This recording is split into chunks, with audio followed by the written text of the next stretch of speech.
Sekali lagi, tetap jadi pemenang.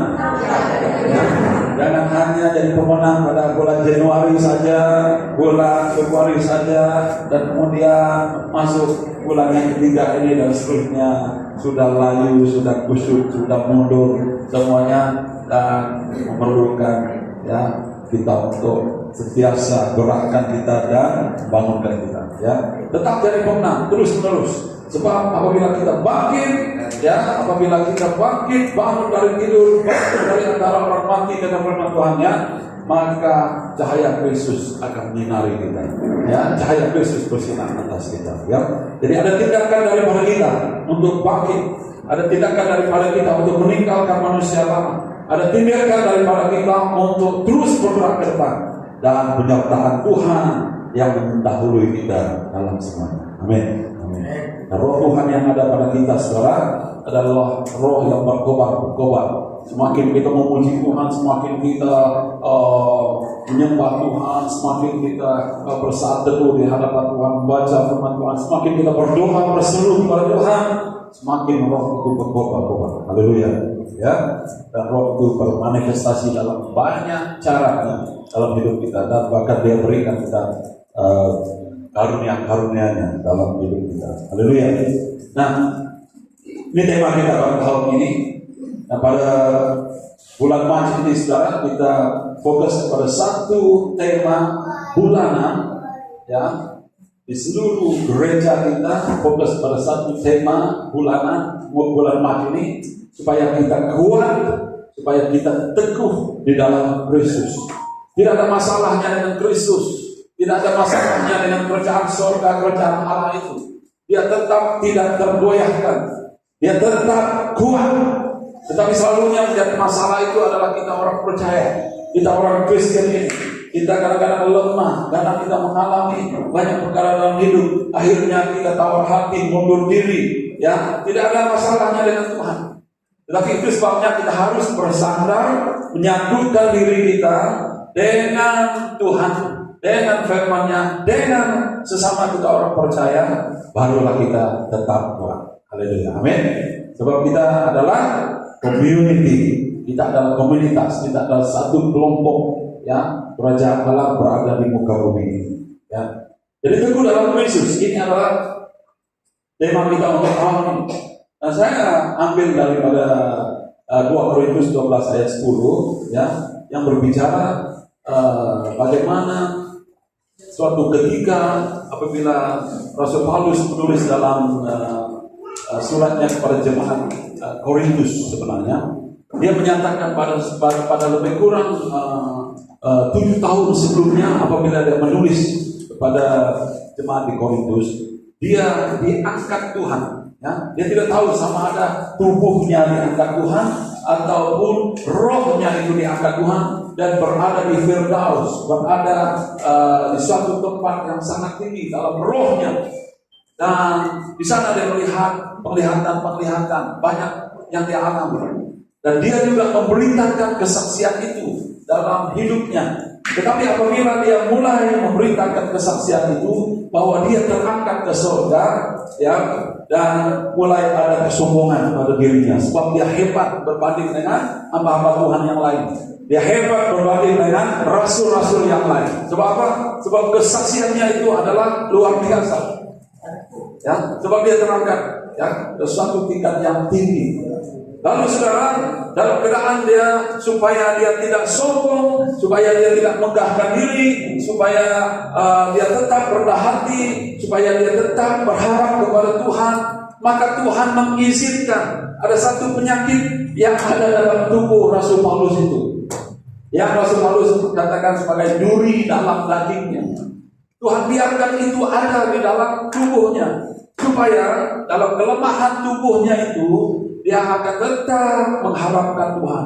Dia sukar menderita, dia menghadapi keadaan sakit dalam tubuhnya, ya, dan dia berkali-kali berdoa kepada Tuhan supaya Tuhan sembuhkan dia, pulihkan dia daripada sakit penyakit ini, daripada duri dalam dagingnya itu.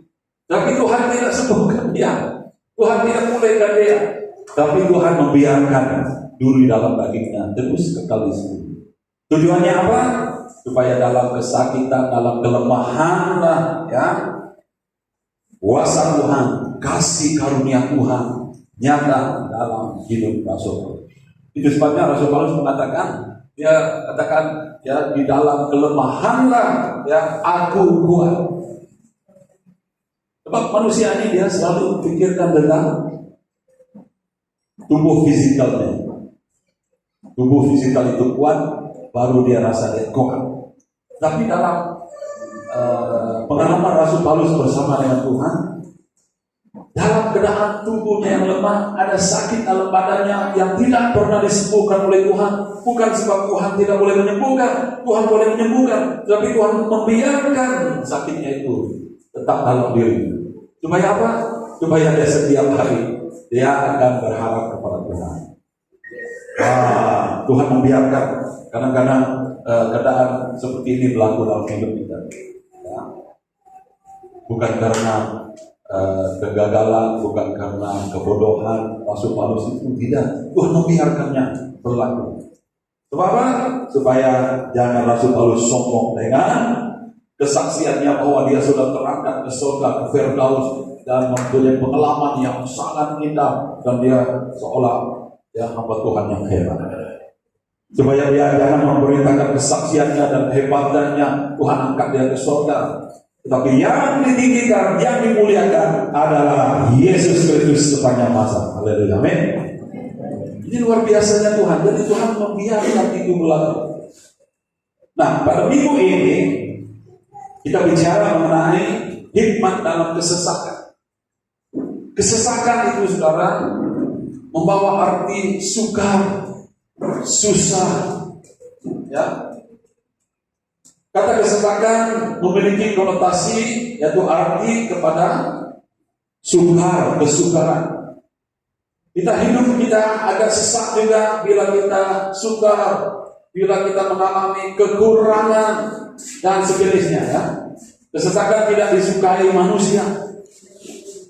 Siapa yang mau sesak dalam hidup? Siapa mau sukar dalam hidup? Siapa yang mau susah? Siapa yang mau kekurangan dalam hidup? Ya, hidup rasa terhimpit, hidup rasa tidak ada pengharapan. Orang lain dilihat cukup mewah, tetapi kita merasa bahwa diri ini sangat-sangat tidak cukup, kekurangan, sukar. Nah, kesesakan tidak disukai manusia. Namun manusia pasti mengalami kesukaran itu juga, kesesakan itu. Jadi pada masa susah yang paling diperlukan adalah hikmat Tuhan. Ya. Dan hikmat Tuhan itu akan menuntun kita masuk ke jalan keluar yang Tuhan sediakan. Saudara, kita lihat ayat firman Tuhan yang sebelumnya tadi, ya. Mazmur 86 ayat 1 hingga 6. Kita baca dulu ayat firman Tuhan.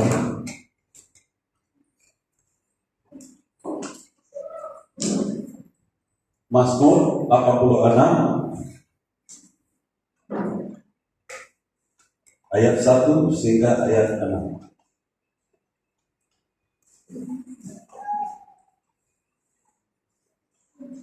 Topik besar di atas ialah doa minta pertolongan. Ini doa Raja Daud.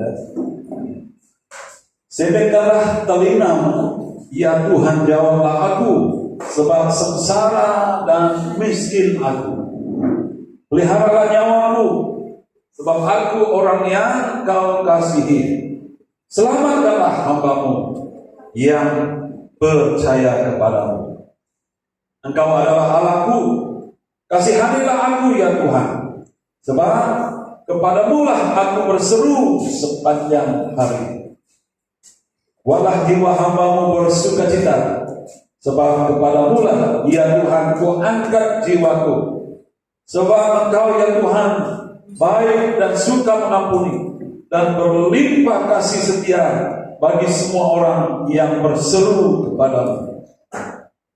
Pasanglah telinga kepada doaku ya Tuhan, dan perhatikanlah suara permohonanku.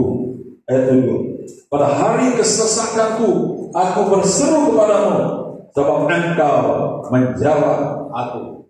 Saudara, ini doa seorang hamba Tuhan, seorang raja, ya, di atas Israel.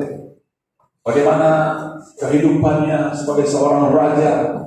Ia juga mengalami kesesakan. Bukan apa, ya, bapak mertuanya Raja Saul pun mengejar-ngejar dia, dan kemudian ada penentang-penentang dalam kerajaan Israel itu mau menjatuhkan dia. Kemudian ada musuh lagi dan bermacam-macam sekarang, ya. Dan sebagai seorang raja tidak ada penasihat yang lain yang dia harus minta nasihat, dan dia tidak dapat mengadu kepada orang lain yang lebih tinggi daripadanya. Yang lebih tinggi daripadanya adalah Tuhan itu sendiri. Lalu dia menjalinkan perhubungan yang baik dengan Tuhan. Dia memuji menyembah Tuhan. Dia berdoa, dia berseru kepada Tuhan. Dan inilah, ya, salah satu doa yaitu Raja Daud ini. Dia berdoa minta pertolongan daripada Tuhan. Dan dalam keadaan yang kesesakan itu, di ayat 7 dikatakan seperti ini. Pada hari kesesakanku, aku berseru kepadamu, sebab engkau menjawab aku. Saudara, setiap kita mengalami kesesakan dalam hidup ini, ada musim-musim yang kita harus lalui dalam hidup ini.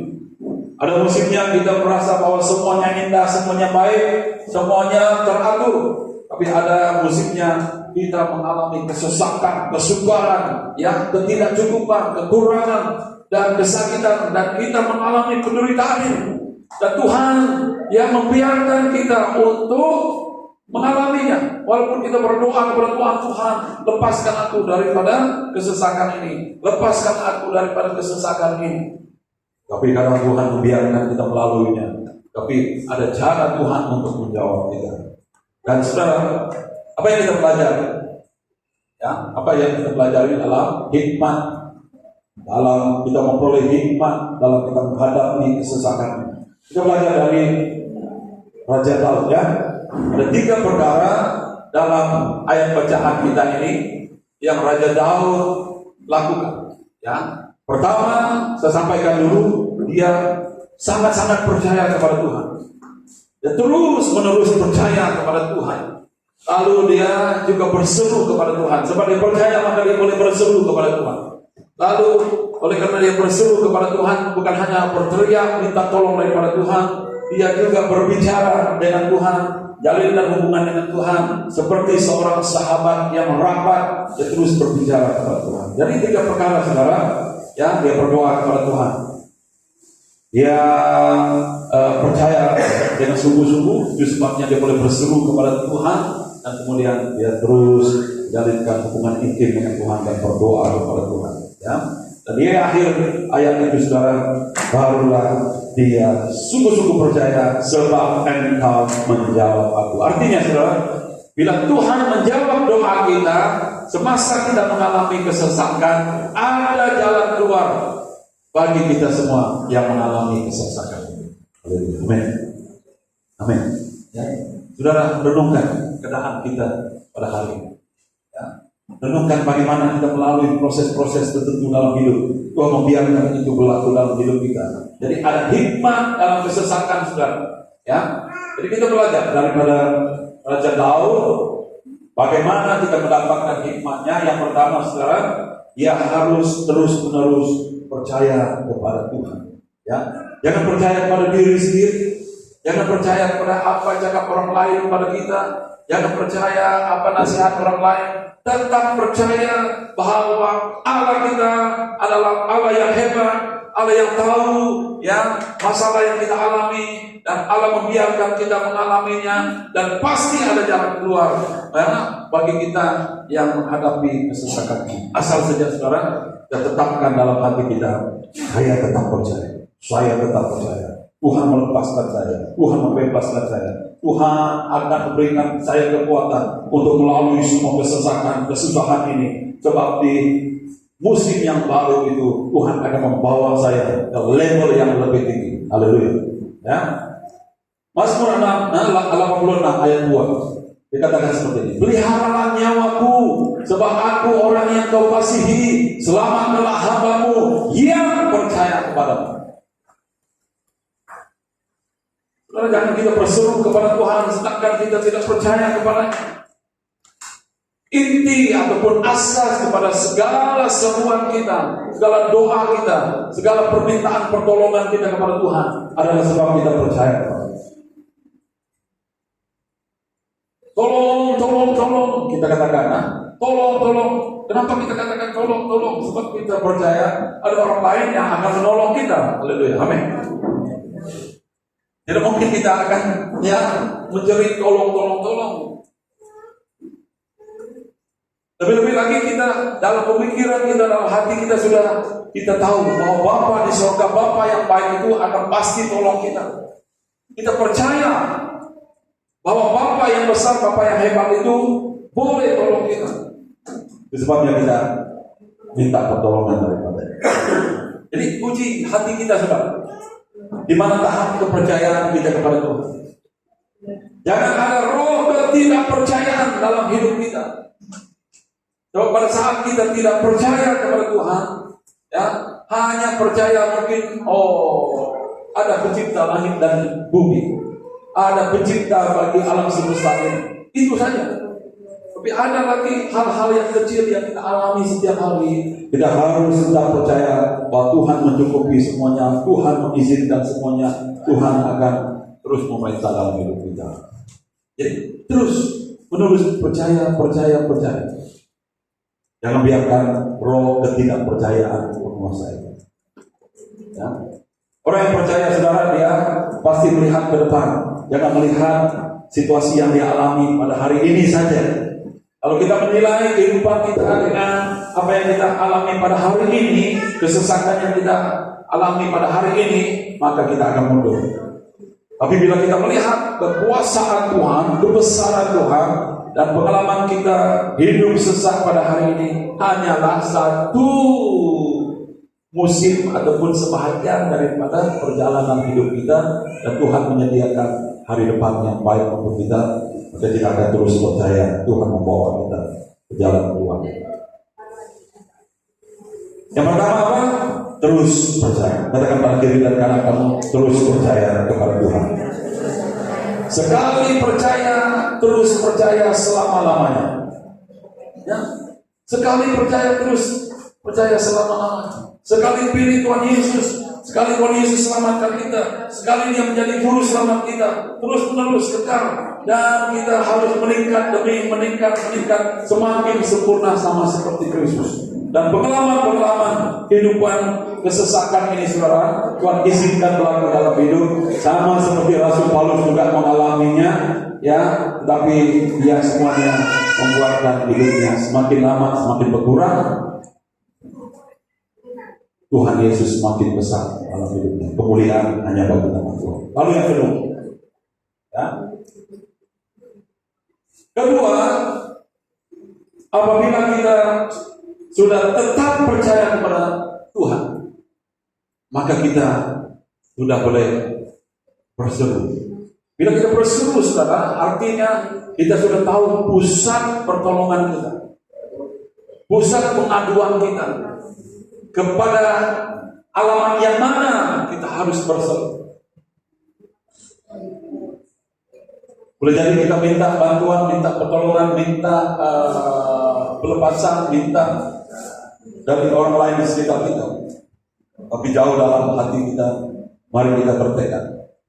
Tidak ada Tuhan lain, tidak ada Bapa surga yang lain, tidak ada Raja lain, tidak ada tempat saya mengadu, hanya Bapakku yang di surga yang baik.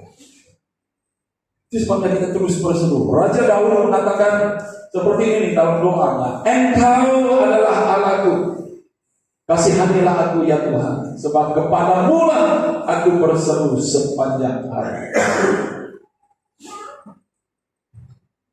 Jangan cari jawaban kepada semua sumber-sumber yang lain.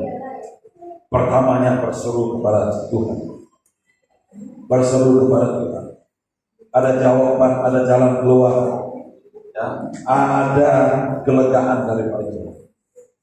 Pada saat kita berada di dalam hadirat-Nya, ada sukacita, ada damai sejahtera, ada kelegaan daripada Tuhan. Ya, berseru kepada Tuhan, kemudian telah membaca firman Tuhan, bertanya kepada Roh Kudus, dan terus akhirnya kita mendapat jawaban dari Tuhan. Begitulah saudara. Pertama, kita percaya.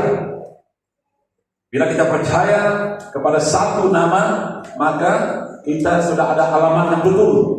Maka kita berseru kepada Dia pada alamat yang betul itu, yaitu Yesus Kristus. Ya, berseru bukan berseru sekali saja, tetapi firman Tuhan katakan sepanjang apa? Sepanjang apa? Sepanjang hari.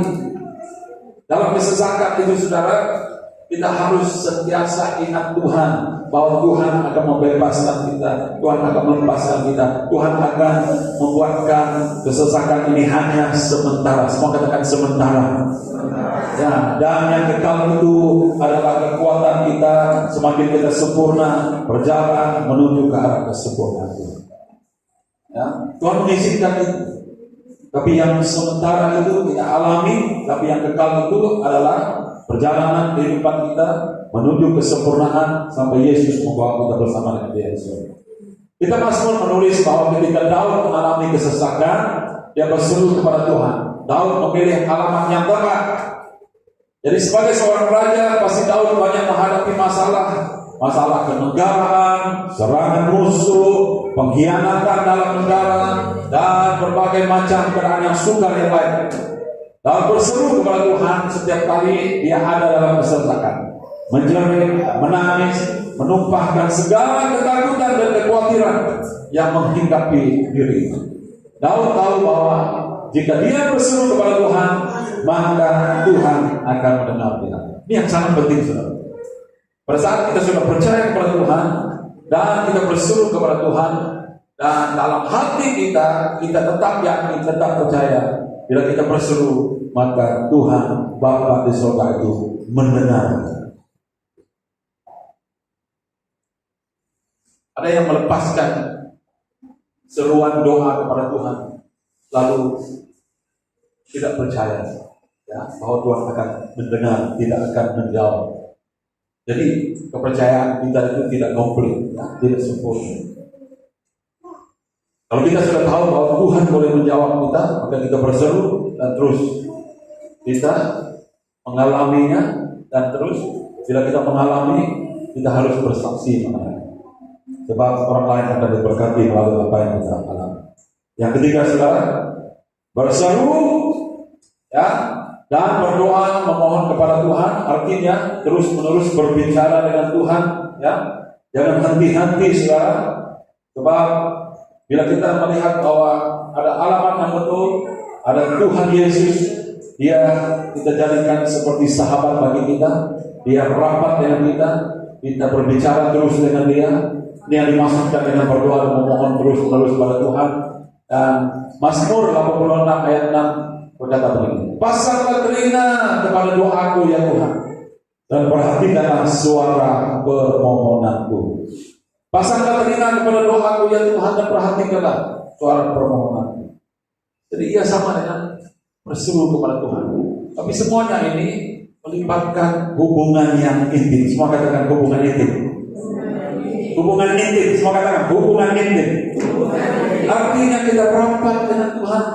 Ya, kita kenal Tuhan, Tuhan kenal kita. Memang Tuhan kenal kita, kita yang kurang kenal Tuhan. Jadi kedua-duanya ini harus ada satu titik pertemuannya. Bagaimana kita ada titik pertemuan ini? Melalui persekutuan kita terus-menerus. Ya, itu saja sumber kekuatan kita untuk menghadapi semua kesesakan dalam hidup. Tuhan biarkan kita mengalami kesesakan. Memang kita alami semuanya. Bagaimana kita keluar daripadanya? Terus-menerus, ya, berdoa, berseru, ya, memohon kepada Tuhan, terus percaya kepada Tuhan. Ya. Doa manusia ini sekarang adalah artinya berbicara kepada Tuhan. Ya. Tuhan mendengar doa kita, kita sampaikan kepada Tuhan, tidak putus-putus kita berkomunikasi ya. Kita harus memahami bahwa manusia lemah dan dia berkomunikasi dengan Tuhan yang Maha Kuasa. Itu yang sangat penting. Kita akui diri kita lemah dan kita pergi kepada Tuhan yang kuat. Dan kita mengharapkan pertolongan dari Allah yang Maha Besar, seperti yang diajarkan oleh kita ya, bahwa kita dapat berdoa dan mohon kepada Allah. Kita boleh menyampaikan rencana kita boleh menyampaikan permohonan kita boleh menyampaikan kerinduan kita dalam doa.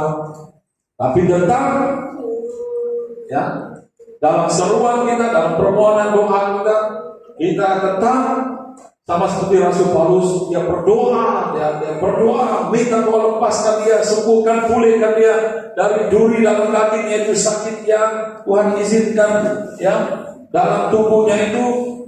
Tapi dia tetap mengakui kedaulatan Tuhan.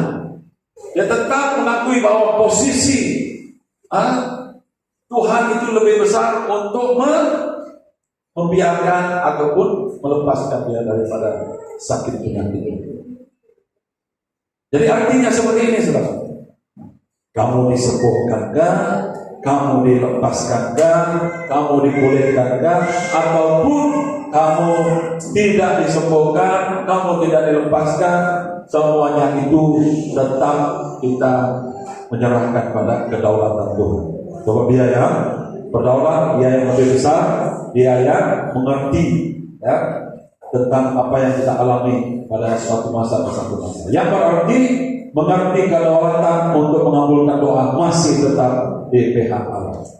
Kita berseru, kita percaya kepadanya, ya, kita berdoa kepadanya. Tuhan, aku ini sesak, Tuhan, aku ini menderita, Tuhan, aku ini susah, lepaskan saya, bebaskan saya, penuhi keperluan saya. Tapi tubuh punya tubuh tidak juga, Tuhan lepaskan.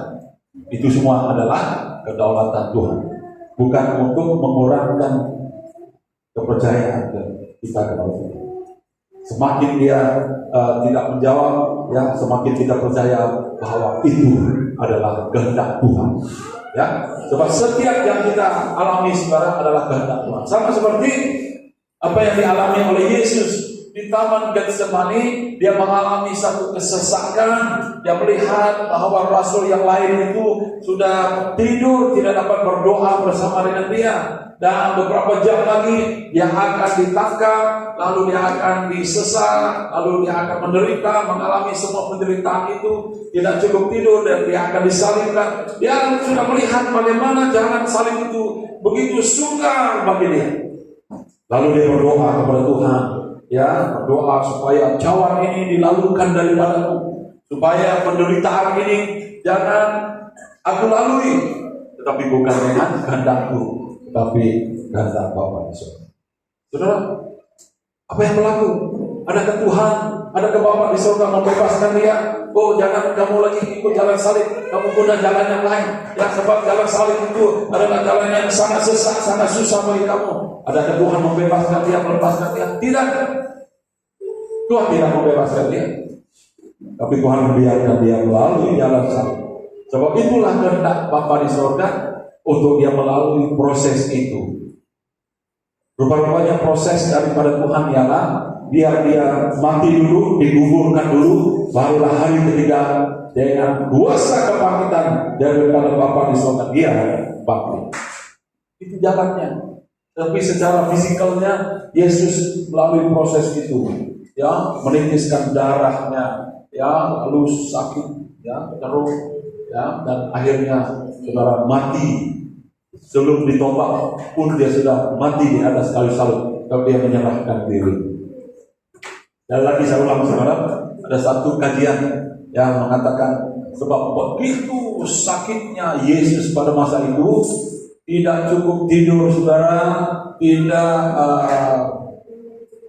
cukup air, dia tanggung semua penderitaan itu sampai akhirnya, ya, dalam tubuh badannya itu, ya, ada organ-organ yang pecah begitu, ya.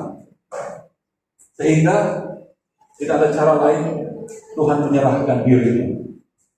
Dan apabila dia ditombak, barulah keluar air dan damai. Jadi penderitaannya itu yang membuatkan dia mati. Dia mengalami kesesakan. Tuhan izinkan kesesakan itu berlaku supaya ramai orang yang percaya kepada Yesus diberkati, orang yang percaya kepada Yesus diselamatkan. Begitulah kita dalam hidup ini. Pada masanya saudara kita mengalami kesesakan. Dan ingat saudara, kalau kita berdoa dalam kesesakan ini, Tuhan saya mengalami kesesakan ini, kesusahan ini, kesakitan ini, kekurangan ini, apa nanti akhirnya yang akan berlaku bukan saja pada saya, tetapi orang lain. Karena kita yang harus berkorban mengalami kesusahan. Supaya apa? Supaya orang lain akan diberkati. Rasul Paulus juga mengalami. Ayat yang pertama tadi, Rasul Paulus juga mengalami hal yang sama. Kalau Rasul Paulus terus membanggakan diri, ya mengatakan bahwa kesaksiannya hebat, ya mengatakan bahwa dia seorang hamba Tuhan yang hebat, maka kuasa Tuhan itu tidak akan menjamah orang lain yang mendengar kesaksiannya. Tapi pada masa yang sama dia merasakan bahwa tubuhnya tidak kuat, tidak mampu lagi, dan setiap hari dia berseru kepada Tuhan, mengharapkan Tuhan.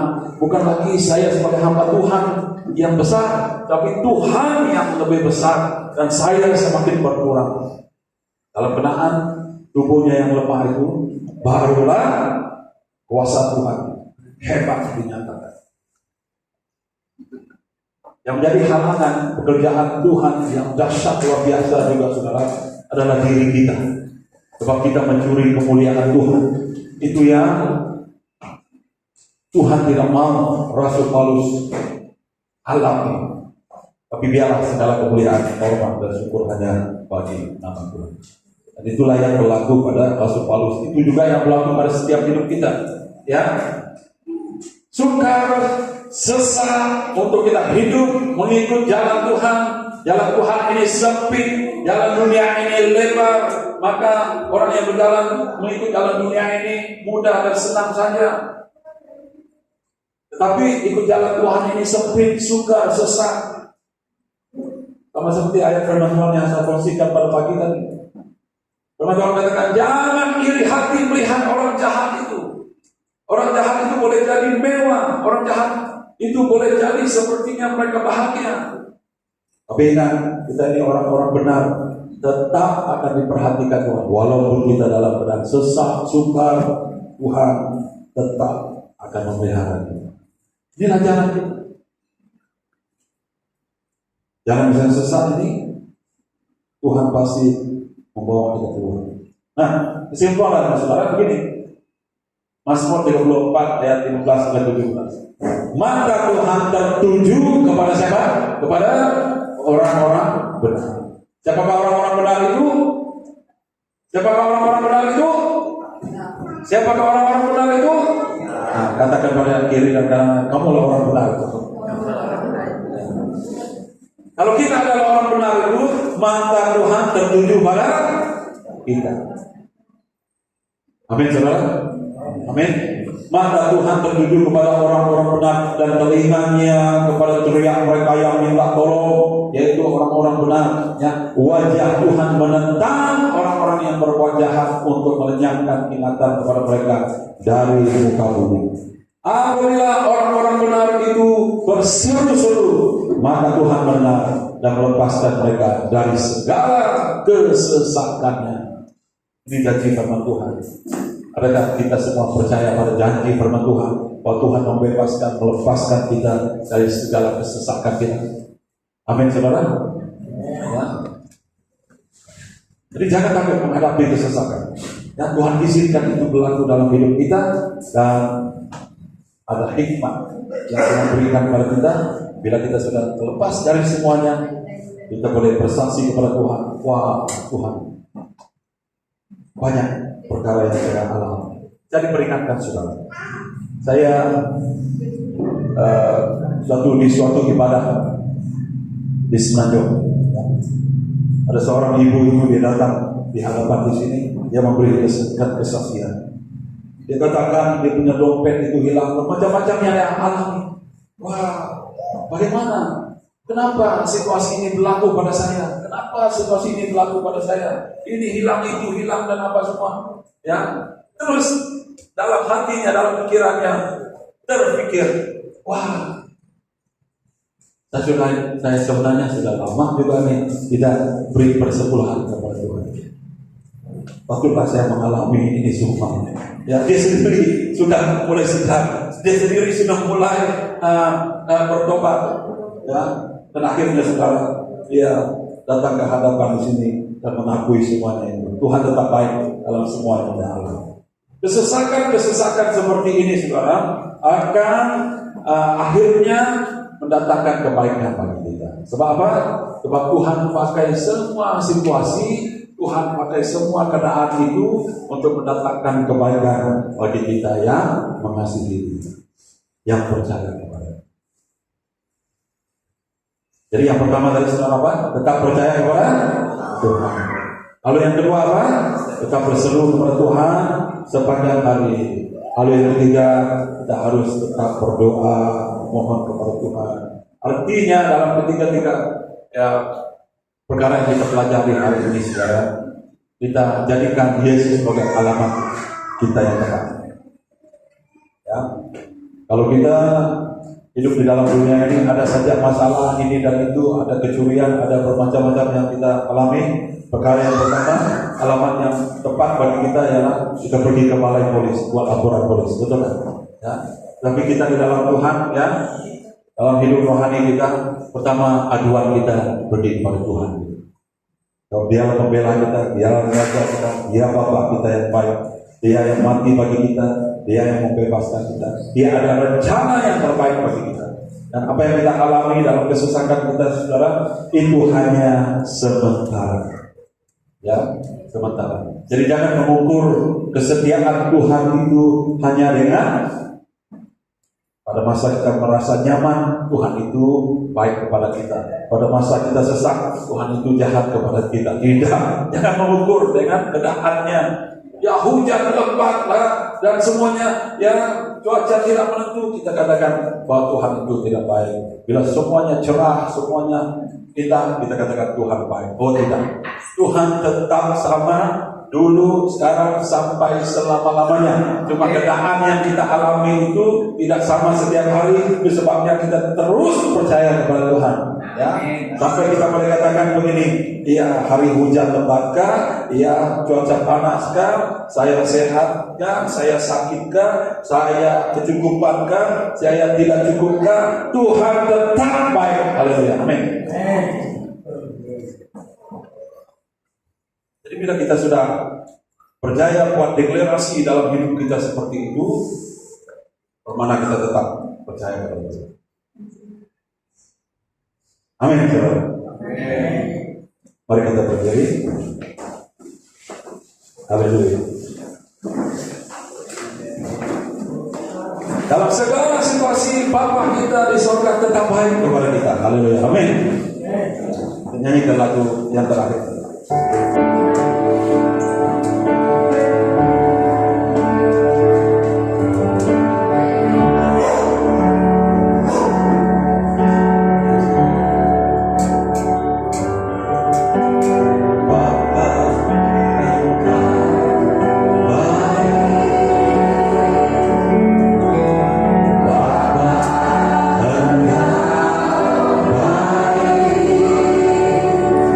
So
dengan jujur di hadapan Tuhan pada pagi ini. Setiap kali kita mengalami kesesakan, kesusahan dalam hidup kita, lalu kita menyalahkan Tuhan, lalu kita menyalahkan orang lain, lalu kita tidak pernah berseru kepada Tuhan, tidak pernah terus percaya kepada Tuhan. Kita pengampunan dari Tuhan pada hari. Bukan Tuhan yang bersalah, bukan orang yang lain yang bersalah. Hubungan kita dengan Tuhan, sehingga kita sentiasa pergi ke alamat yang salah dan mencari jalan lain untuk keluar daripada kesesakan kita.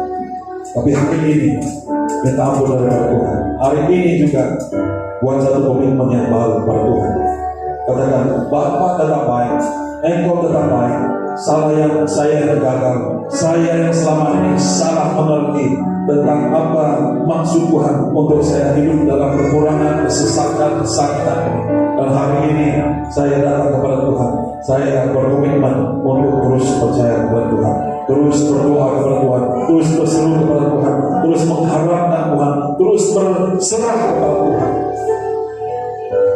Bahwa sikap yang baru di hadapan Tuhan pada hari ini. Dengarkan lagu ini dengan sungguh-sungguh sekali. Haleluya. Terima kasih. Bapa, haleluya. Bapa,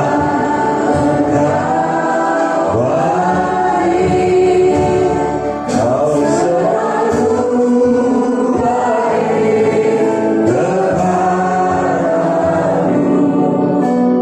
Bapa, puji. Saya percaya Tuhan berbicara kepada kita pada pagi ini. Ada di antara kita pada hari ini, dia merasa menyesal dalam hidupnya. Oh Tuhan, kenapa ini berlaku kepada saya? Kenapa orang tuaku terlalu cepat Engkau ambil? Kenapa ibu bapakku terlalu cepat Engkau ambil? Sehingga kami hidup dalam serba kekurangan, serta tidak kasih sayang daripada ahli keluarga yang terdekat, dan bermacam-macam lagi saudara yang kita kesal dalam hidupnya, lalu kita menyalahkan orang lain, lalu kita menyalahkan Tuhan. Hari ini datang kepada Tuhan dengan firman Tuhan bahwa Tuhan Bapa kita adalah Bapa yang baik. Alami kasih sayang Tuhan pada saat kita menyanyikan lagu ini. Alami kasih Bapa di surga dalam hidup kita pada saat ini. Haleluya. Bapa, Kau baik. Sungguh-sungguh percaya sekarang Bapa kita adalah Bapa yang baik.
Bapa, jamah hati kami saat ini.